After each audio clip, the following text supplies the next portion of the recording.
El Gran Incendio de Londres de 1666 es uno de los desastres más emblemáticos en la historia de Inglaterra. Pero, sorprendentemente, a pesar de la magnitud de la destrucción, se dice que solo murieron 6 personas. ¿Cómo es posible que, en medio de tanta devastación, la cifra de víctimas sea tan baja? Para entenderlo, tenemos que retroceder en el tiempo y ver qué sucedió exactamente durante aquellos días. La ciudad de Londres en 1666 era un hervidero de actividad, con más de 400.000 habitantes que convivían en una ciudad de calles estrechas, edificios de madera y una infraestructura precaria. La vida en Londres era un desafío constante, pero a pesar de todo, la ciudad prosperaba. Sin embargo, también era un lugar en el que un incendio masivo estaba esperando a suceder. El 2 de septiembre de 1666, el desastre comenzó en una panadería ubicada en Pudding Lane.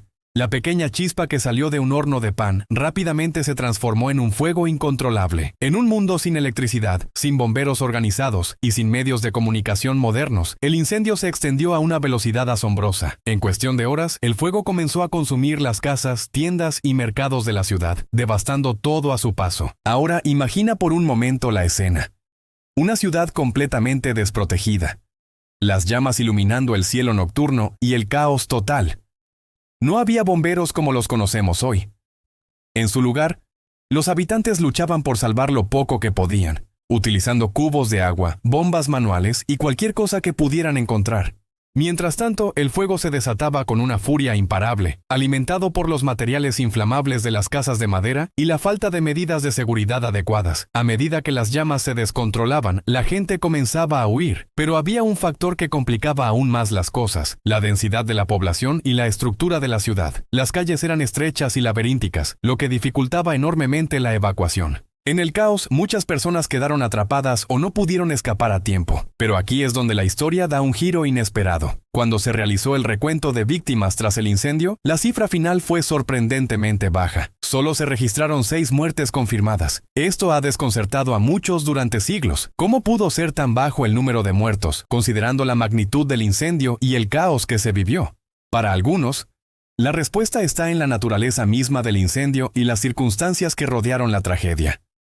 En primer lugar, el fuego comenzó a finales del verano, lo que significa que muchas personas ya estaban fuera de la ciudad disfrutando de las festividades o escapando de la peste bubónica que había azotado Londres en los años anteriores. Esto ayudó a reducir el número de personas atrapadas en el fuego. Además, la construcción de la ciudad jugó un papel importante. Las casas, aunque de madera, estaban separadas por calles estrechas y calles de piedra, lo que evitaba que el fuego se propagara de inmediato en algunas áreas. Por otro lado, las técnicas de lucha contra incendios de la época, aunque rudimentarias, fueron más efectivas de lo que podríamos imaginar. A medida que el fuego se extendía, muchas casas fueron destruidas, pero las llamas también se vieron limitadas por el diseño urbano de la ciudad, que, irónicamente, ayudó a frenar la propagación. En algunos casos, las personas lograron evitar las llamas simplemente retirándose de las zonas más peligrosas y refugiándose en lugares más seguros como las murallas de la ciudad o el río Támesis, que se convirtió en una vía de escape crucial. Otro factor que contribuyó a la baja cifra de muertes fue la respuesta de la gente. A pesar del pánico generalizado, muchos londinenses lograron escapar, y en parte, la comunicación fue clave. Aunque la ciudad no contaba con un sistema de comunicación rápido como hoy, los gritos de alerta, las campanas de las iglesias y la acción colectiva ayudaron a que los habitantes se dieran cuenta del peligro a tiempo. A medida que el fuego continuaba devorando la ciudad, una de las estrategias utilizadas fue la creación de cortafuegos. Las autoridades ordenaron demolición de algunas casas estratégicas para crear espacios vacíos que pudieran detener la propagación del incendio. Aunque este proceso no fue inmediato ni perfecto, ayudó a contener el desastre en ciertas áreas.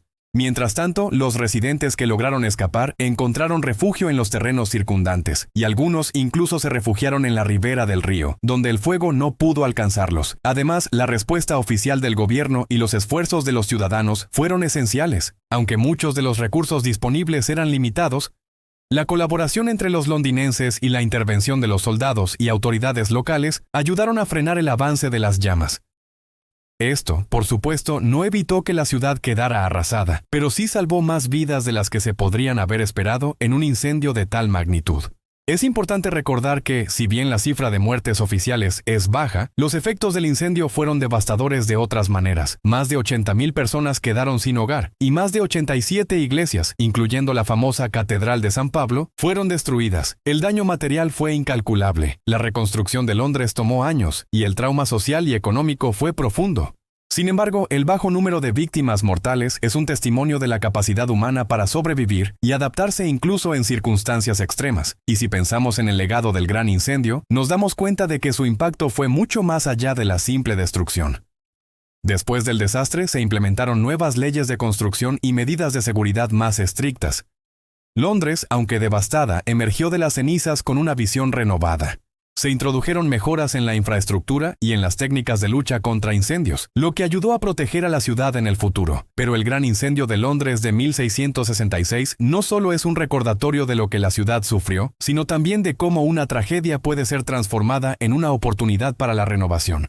A pesar de la magnitud del desastre, la resiliencia de los londinenses y su capacidad para reconstruir se convirtió en una lección para la historia. Así que, cuando pensamos en el gran incendio de Londres, no solo debemos recordar las llamas y la destrucción. También debemos reflexionar sobre cómo un desastre de esa magnitud pudo haber tenido tan pocas víctimas mortales y cómo la ciudad, a pesar de perder gran parte de su patrimonio, logró levantarse nuevamente. Hoy, cuando paseamos por las calles de Londres, puede que no veamos las huellas del incendio de 1666, pero en cada rincón de la ciudad hay una historia de resiliencia, adaptabilidad y reconstrucción que nos recuerda cómo, a pesar de los desastres más grandes, siempre hay espacio para la esperanza y la renovación.